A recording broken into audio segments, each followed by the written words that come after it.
People of the verse, welcome to this channel. This is the Eradicator and I am here at Area 18 because this is the place to be, of course, if you want to be part of this event that is going on right now in Star Citizen, the Invictus event, or the Invictus week, I should say, the Invictus Launch week. Oh, I forgot the name. Oh, it's right here, Invictus Launch week, and we are going straight to where it is. In case you don't know much about Area 18, if this is your very first expo, and I know that a lot of you guys have joined. By the way, if you are considering joining Star Citizen, you can get a free 5,000 alpha UEC with the referral code in the description down below. So what you have to do to get to the event, you have to go to the Bevic Convention Center. Over here you can see the sign on top, Convention Center.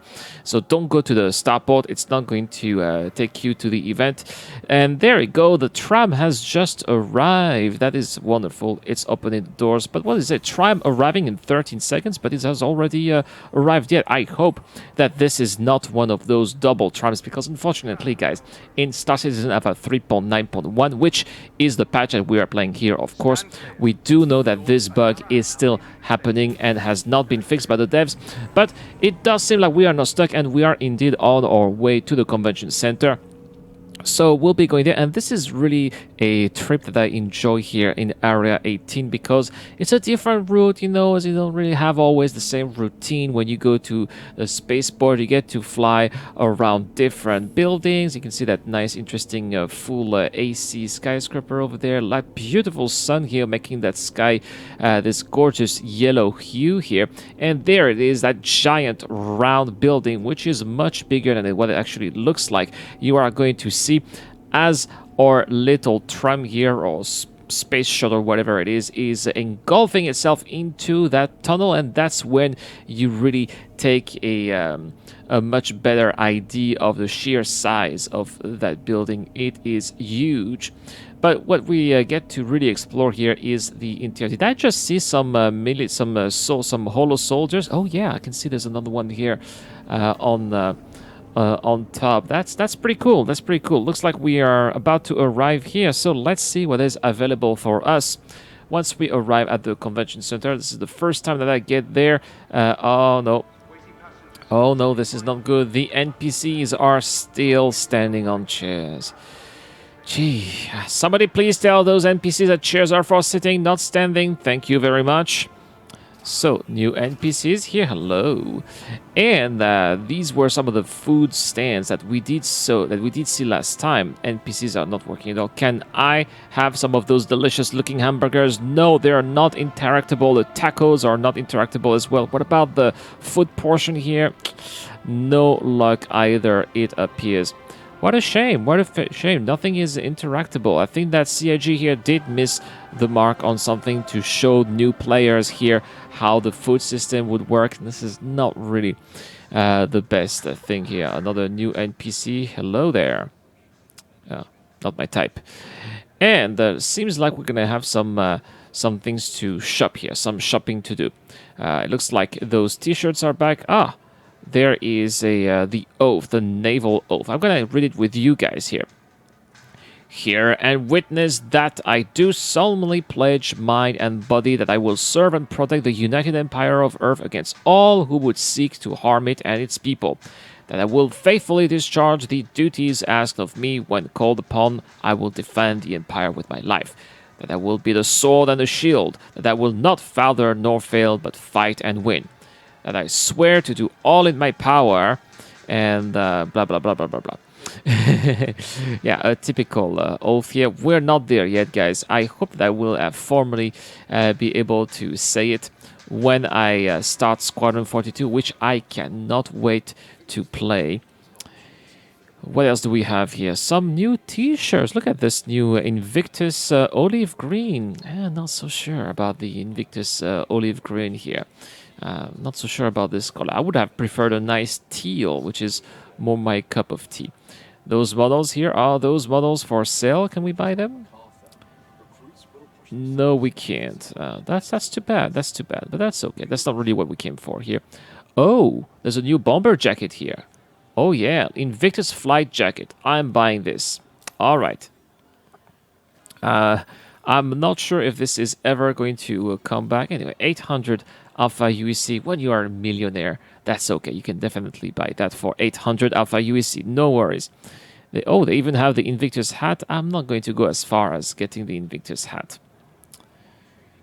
What is over there here? The Crusader shirt. I'm totally buying a Crusader Industries shirt here because I am a big fan of Crusader Industries. I cannot wait for the Crusader Industries Day, by the way. Finally, Crusader is going to be in an event. We'll have a look over there at the statue at the end. This is again the same type of t-shirt. It is now time. Oh, there's a little pad here. So what is Invictus Launch Week? The UAE uses Invictus Launch Week as an opportunity to not only congratulate the latest graduating class of starmen and pilots, but also celebrate the newest group of recruits gathering to set up for training. All over the Empire, sons, daughters, partners, brothers, and sisters say goodbye to their loved ones, blah, blah, blah, blah, blah, blah. By the way, fun fact, guys, you can actually interact with that little screen with a mouse wheel. So I am using the mouse wheel to go up and down, and it is really very intuitive. Of course, you have to press F for that, so you just need to hold F, and that's how you can read everything that is written here. Pretty well done here, CIG. I like that very much. Okay, well, guys, I cannot wait. It is now time to press that button right here. Here we go. And looks like the elevator is already here. Let's go. I'm probably the last guy to go to the expo. You know, today is Saturday. It's my family day. I'm not supposed to be here. Let's first start with the ship holes. Interestingly, did you guys see that they have two holes? There is a ship hole and a vehicle hole with all of the manufacturers. So it looks like it's going to be completely separate, and the vehicle hole is going to be there all the time. Okay, well, this is obviously the same hole as we had last time, but it seems like there is something extra here. There's the display hole here, which is where I believe we are going to be able to find the holograms. Oh yeah, here they are. Okay, that's cool. Oh, this is my baby here. There it is, the Polaris, which I saw that was sold out very quickly. Lots of people did buy a Polaris. Oh, it's going to be really hard. Of course, I don't have the money. I'm hoping I'll be able to get one by the anniversary sale later this year. I'm not ready to get one yet. Oh, look at how beautiful it is. That is an amazing looking ship. I think the RSI Polaris, one of the newest capital ships serving in the fleet. The Polaris class corvette entered service in 2946 and has already made a big impact on the Empire. Thanks to the vessel's well-balanced mix of power and speed, it has enhanced the Navy's overall effectiveness and a wide variety of scenarios, from delivering humanitarian aid to technical operations. Under the command of Luca Franco, the UES Polaris has shown how essential the corvette's adaptability is to battles against the Vandal, basically. So they're saying that it's a great ship for combat, but look at it. I wouldn't be surprised if this is the actual Taurus. Is it? Yes, it is. It is a Taurus. So, Invictus, which celebrates the Navy's best and brightest, there will be no celebration without mention of the hardworking crews aboard the UEE merchant fleet. Okay. Now, looks like there is some interesting information here. Something that you guys have been waiting to know. When is the Taurus coming? 2951, which in real year is going to be the year 2021. So here CIG is telling us that the Taurus is scheduled to be released, well, I don't know, 4.1, 4.2, 4.0, but at least it's not going to come in a 3.12 or 4.0 for Q4 of 2020. We're not going to have the Taurus, sorry guys, but it looks like CIG is planning to get it for 2021, which is the message that we saw here. Is the 325A, which is the interceptor variant of the 300 series. Not really interested in this. And these are the RSI ships that the UEE Navy is using. Of course, here the Mantis here. That did you see how huge that cockpit is for just one seat? That is I don't know. I think that's quite a major flaw in the design. Just my opinion here. There's, of course, the regular Constellation, which is a nice, interesting gunboat. It has 2 turrets plus 4 big guns for the pilots to control, which are all also in auto gimbal. There is the exploration version of the Constellation, and here is my favorite RSI ship, the Aurora Legionnaire. The Aurora Legionnaire with its 4 gimbal-sized 1 guns and a couple of missiles here on top. It is a tiny ship that actually does pack quite a big punch. Anyone out there who wants to do a little bit of combat but don't want to spend hundreds of dollars in Star Citizen, I highly recommend you guys get an Aurora Legionnaire. It is going to get the job done for you, especially if you fly in teams, of course, but you can also do a couple of interesting solo missions as well. There's another display hall here. Just let's have a look at what we can find here at this display hall. It's pretty much the same with the Taurus and the Polaris at the same time. So we're going to go up there once again. We can take the elevator, and we're going to go to the other hall and see what is going on at the vehicle hall. Call the elevator here. The elevators are very responsive here, not like at New Babbage. And we are going this time to the vehicle hall. RSI, Tumbril, Origin, and Anvil. Interestingly, I don't know if you guys noticed, but all of the manufacturers are here. Well, obviously, if they only had the Origin and the RSI, we would only have the Ursa and the G12, so that wouldn't have made a lot of sense here. So it looks like we're having all of the ground vehicles available here for people to try, or at least to observe and admire. And here are the ones that are coming up. And we definitely have here a model of the G12. Look at this. Look at how sleek that design is. Now, I'm really wondering if this is a 1-to-1 scale. That would be very interesting.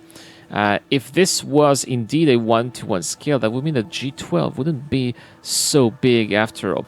While larger vehicles like the Tumbril Nova and Envil Ballista make better known for their military might, the UE deploys thousands of smaller tactical vehicles in defense of the Empire, more easily transported to provide greater defense. Blah, blah, blah, blah, blah, blah. I see. I see. So here they are not mentioning the year of the G12 rover, which, I don't know. Does it mean that we're not going to find it anytime soon? Pretty much like the Ranger, for example, like Tumbril, the space motorcycle. I don't know. And there is the tank that also we are probably not going to see anytime soon. This is the Tumbril Nova tank, which looks like, I don't know, it's a mix of old-fashioned and futuristic style at the same time. First utilized in the Second Terravian War, which was several centuries ago, by the way, for those of you guys who are not aware of the lore inside Star Citizen. Well, so that explains why that Nova tank here kind of looks like futuristic and old compared to other design present in the Star Citizen universe. What else are we going to have here? We obviously have those Tumbril Cyclones here. Okay, which are cars, I guess, and the RSI Ursin rover, which is my favorite. Well, I just like this. It has big fat tires and a little interior as well. I don't know, it looks like a van that we could use. This one is huge, the Ballista. Hey, you know what? I think that we can actually go inside. Oh yeah, guys, this is the first time I got inside a Ballista. Can I actually try the seat? Looks like there's a seat here that's for the turret. I don't want to be in the gun here. Can I actually sit here? No, I can't sit. By the way, Montoya is going to be very happy with that little logo. Montoya, the leader of Test Squadron, because that Ballista featured the logo of the Test Squadron as well. Okay, well, that's pretty much it for this day one of the expo. Nothing really too groundbreaking, I would say. The two things that we can remember from this day one are that, number one, the Polaris looks gorgeous, and the fact that the Polaris is exposed here means that somehow they are working on the Polaris, so that's great because this is really a ship that I am very excited about. And number two, we know which year the Taurus is going to come in, at least according to the lore here. It is going to come up in 2021, meaning next year. Now, when is it going to come next year? We don't know, obviously. My guess is that it's going to come when we are going to have reworked trade. So maybe Q1 2021.